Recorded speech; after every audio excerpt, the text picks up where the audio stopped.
So once again, this is Hannah. Okay. Ini-improve natin unti-unti yung mga bagay-bagay dito. Yep. So, tingnan natin kung anong sitwasyon mo, ha, collective. Gagamitin ko yung tunay itong boses.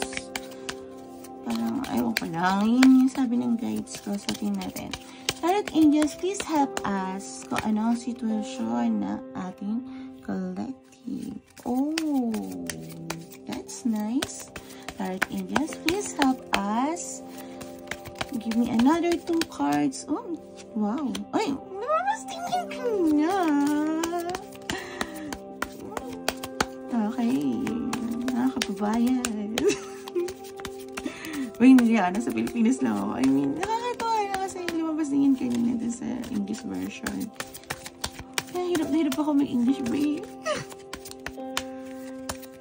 Okay. So, sige pagbigyan natin. Okay. Oh. Happy, joy.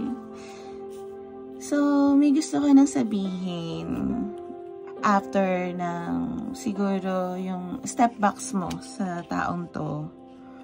Gusto mag-intervene sa buhay niya para magkaroon ng reconciliation dahil yun ang happiness mo. So, collective, kung hindi ito ang iyong sitwasyon, huwag mong ipilit sa'yo, okay? Maaring na energy to na malapit sa'yo or malay mo in your future. Nakakatawa, no? Ang cute nyo. Okay, thank you so much, Tarot Angels. Tingnan naman natin yung ano mo. Wait, binalabalasa ko rin yan, ha? Nakakatawa lang na maraming tao na ngayon na gusto nilang makipag-reconcile or siguro makasama yung taong totoong mahal nila pero hindi nila magawa.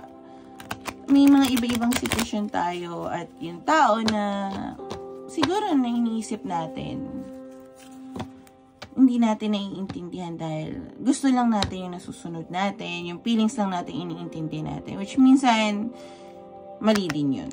Yun lang yung masasabi ko na hindi ko rin masinabi magpaka, alam mo yun, tilulo tayo. Pero I mean, pwede tayo mag-move on na may hope. Hindi naghihintay, hindi yung feeling hurt. Just go with the flow. Minsan, dati kaya ayoko nagbabasa ng tarot kasi alam ko na yung outcome. Nagiging fixated ako, mas lalong hindi nangyayari.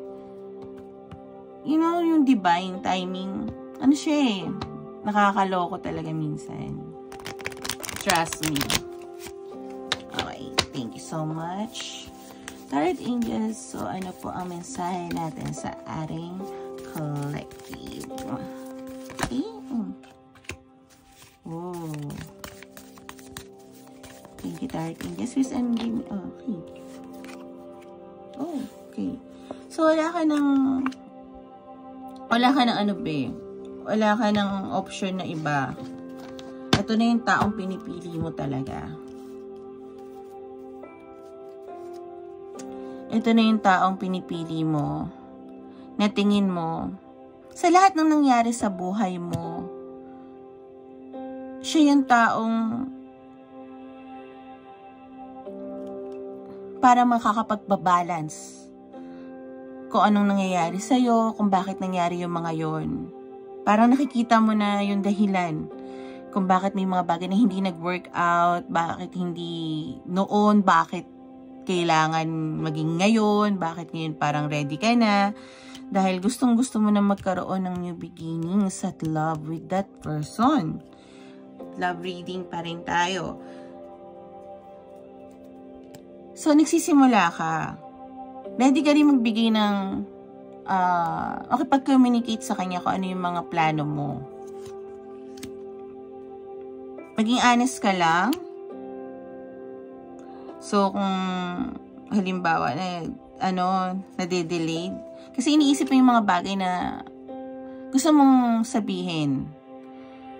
Gusto mong makasure na etong taon to magtitiwala at babalik sa buhay mo, B.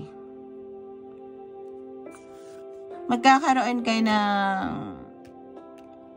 Magkakaroon ka ng tawag dito ng solid foundation with this person. Basta maging honest ka lang, ha?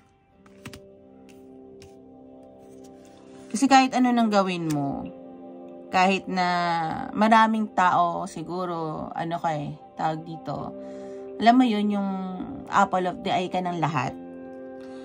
Nililipis mo sila. Siya at siya lang ang taong minamahal mo.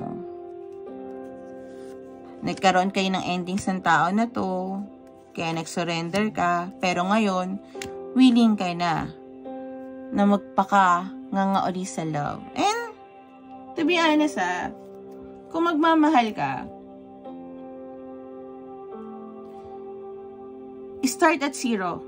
Huwag mong dalhin lahat ng baggage, kahit nasabihin mo na, ex ko to, or something na, ito yung tao na babalikan ko, or ito yung dating humindi sa akin. Kung mayroon kang dadalhin, yun yung aral, hindi galit. Hindi yung kahit anong pangit. Kasi tayo, pagka masyado tayo nag-iisip, yung love, nawawala Alam mo yun, nagiging matalino tayo. Ang ginagamit natin utak, hindi yung puso. Hindi spiritual, utak. At pag utak yan, patalinuhan yan paiguhan yan Ayaw kong masaktan, ayaw kong maganto, ayaw kong matalo. Sabi nga alam ko alam ko yung tawag dito, yung halaga ko. At sasabihin isa, alam niya din yung halaga niya. Asan yung love doon? Diyos ko, paulit-ulit ako doon. So, may mga bagay ka pa na inaalis sa buhay mo. Pinaglalaban mo. Siguro may mga bagay ka na inaalis unti-unti para makapasok ka uli sa buhay ng taon to. At maniwala ka, malapit ka na dun. Malapit ka na dun, be. Ibig sabihin nito, lahat ng mga bagay na hindi para sa'yo, bibitaw. At pag ayaw mo bumitaw, ang tadhana ang gagawa para bumitaw. Kasi, ang pagmamahal, kung para sa'yo, para sa'yo. Pero, merong easiest way at hard way. Ikaw na bahala doon. Okay? So, collective, thank you so much. Kung resonate sa'yo to, comment and hit like. Hindi mo kailangan mag-subscribe kasi naniniwala ako na kung naka-align ng energy natin, magkikita at magkikita ulit tayo. Okay? Bye!